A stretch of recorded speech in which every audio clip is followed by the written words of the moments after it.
2 metre நீளமுள்ள ஒரு வெற்று உருளையின் வெளிப்புற விட்டம் 50 mm மற்றும் உள்விட்டம் 30 mm. ஸோ இந்த ப்ராப்ளமில் என்ன கொடுத்துருக்கு அப்படின்னா ஒரு ஜாமெட்ரி கொடுத்துருக்கு. ஜாமெட்ரி வந்து 2 மீட்டர் நீளமுள்ள வெற்று உருளை. வெற்று உருளைனா உள்ளீடற்ற உருளை, ஹாலோ சிலிண்டர்.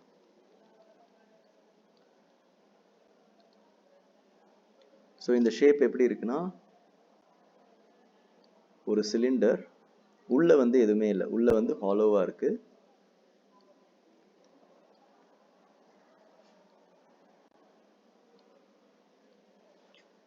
அண்ட் இங்கே தான் வந்து மெட்டீரியல் இருக்கு, உள்ள வந்து ஹாலோவா இருக்கு. ஸோ இதுதான் வந்து மெட்டீரியல். இதோடைய லெங்த் கொடுத்துருக்காங்க. லெங்த் வந்து 2 மீட்டர். வெளிப்புற விட்டம், வெளிப்புற விட்டம்னா எக்ஸ்டர்னல் டயமீட்டர் இல்லை அவுட்டர் டயமீட்டர். இதை வந்து கேபிட்டல் டின்னு வச்சுக்கலாம். ஸோ வெளிப்புற விட்டம் வந்து 50 mm. இந்த டயமீட்டர் வந்து 50 mm. உள்விட்டம் 30 mm. ஸோ இந்த டயமீட்டர் வந்து 30 mm. சரியா? ஸோ ஜியாமெட்ரி ஃபர்ஸ்ட் நல்லா புரிஞ்சுக்கோங்க. 2 மீட்டர் நீளம் உள்ள ஒரு வெற்று உருளை, அதோடைய வெளிப்புற விட்டம் வந்து 50 mm, உள்விட்டம் 30 mm. உருளையின் மீது 25 கிலோ நியூட்டன் சுமை இருந்தால் உருளையில் உள்ள தகைவை கண்டறியவும். ஸோ இதில் சுமை வந்து எவ்வளோன்னு கொடுத்துருக்காங்கன்னா 25 kilo Newton. So given data எழுதிக்கலாம். கிவன் டேட்டாவில் ஃபஸ்ட்டு வந்து இந்த சிலிண்டரோட length 2 metres.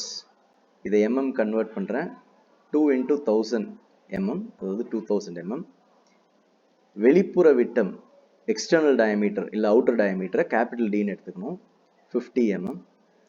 உள்விட்டம் small D 30 mm. சுமை அப்படிங்கிறது load P 25 kilo newton. And kilo நியூட்டனை நியூட்டன் கன்வெர்ட் பண்ணுறோம். 25 × 10⁻³ நியூட்டன். உருளையில் உள்ள தகைவை கண்டறியவும். அப்போ என்ன கேட்டிருக்காங்கன்னா சிக்மா எவ்வளோன்னு கேட்டிருக்காங்க. ஸ்ட்ரெஸ் சிக்மா எவ்வளோ அப்படின்னு கேட்டிருக்காங்க. தகைவு அப்படின்னா ஸ்ட்ரெஸ் சிக்மா. மேலும் உருளை பொருளின் யங் குணகத்தின் மதிப்பு, யங் குணகம்னா யங்ஸ் மாடுலஸ், இ வேல்யூ கொடுத்துருக்காங்க 1 × 10⁵ நியூட்டன் பெர் mm². உருளையின் உருமாற்றத்தை, அதாவது டிஃபார்மேஷனை கேட்டிருக்காங்க. உருளையுடைய டிஃபார்மேஷன், அதாவது டெல்டா எல் எவ்வளோன்னு கேட்டிருக்காங்க. ஃபர்ஸ்ட் கேள்வி படிச்சு பார்த்துட்டு என்ன ஜியாமெட்ரி, எப்படி வந்து லோட் ஆக்ட் ஆகுது அப்படின்னு புரிஞ்சுக்கிட்டு கிவன் டேட்டா எழுதுங்க, என்ன கண்டுபிடிக்கணும்னு எழுதிக்கோங்க. இப்போ ஃபார்முலா, என்னென்ன ஃபார்முலா யூஸ் பண்றோம். ஃபர்ஸ்ட் வந்து கிராஸ் செக்ஷனல் ஏரியா. இதை எங்கேயாவது நம்ம வெட்டணும்னா எந்த ஷேப் தெரியும் அப்படின்னா ஒரு சர்க்கிள், அதுக்குள்ள இன்னொரு சர்க்கிள், ஒரு வட்டம், அதுக்குள்ள இன்னொரு வட்டம். இப்போ இந்த ஷேடட் ஏரியா எவ்வளோ இருக்கும் அப்படின்னா π/4 capital D square minus small D square. So first வந்து ஏரியா ஃபார்முலா. இது வந்து ஹாலோ சிலிண்டருடைய கிராஸ் செக்ஷனல் ஏரியா. அடுத்த formula sigma equal to P/A. இது நம்ம ஆல்ரெடி பழக்கப்பட்டது தான். Stress equal to load by area. மூணாவது formula delta L equal to PL/AE. So இந்த 3 ஃபார்முலா பயன்படுத்தி சால்வ் பண்ண போகிறோம். ஃபர்ஸ்ட் ஏரியா கண்டுபிடிக்கலாம். Area equal to π/4 capital D square minus small d square equal to π/4 capital D 50 mm minus small d 30 mm. So 50 square minus 30 square. Calculatorல கரெக்டா bracket எல்லாம் போட்டு calculation போட்டீங்க அப்படின்னா வேல்யூ வந்து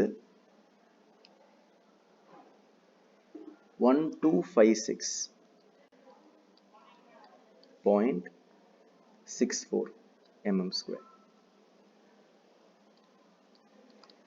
ஸோ ஏரியாவோட வேல்யூ கண்டுபிடிச்சாச்சு. அடுத்தது ஸ்ட்ரெஸ் கண்டுபிடிச்சிடலாம். Sigma equal to P/A. P உடைய வேல்யூ 25 × 10⁻³ நியூட்டன்ஸ். ஏரியா இப்போ கண்டுபிடிச்சோம் 1256.64 ஈக்குவல் டு கால்குலேட்டரில் போட்டோம்னா கரெக்டாக 19.89 நியூட்டன் per mm². ஃபைனலாக டெல்டா எல் கண்டுபிடிச்சிக்கலாம். Delta L equal to PL by AE equal to 25 into 10 to the power of 3 into எல்லோட value 2000 mm 2000 mm divided by A உடைய value இங்கே கண்டுபிடிச்சிருக்கோம் 1256.64. E உடைய வேல்யூ கணக்கில் கொடுத்துருக்காங்க 1 into 10 to the power of 5.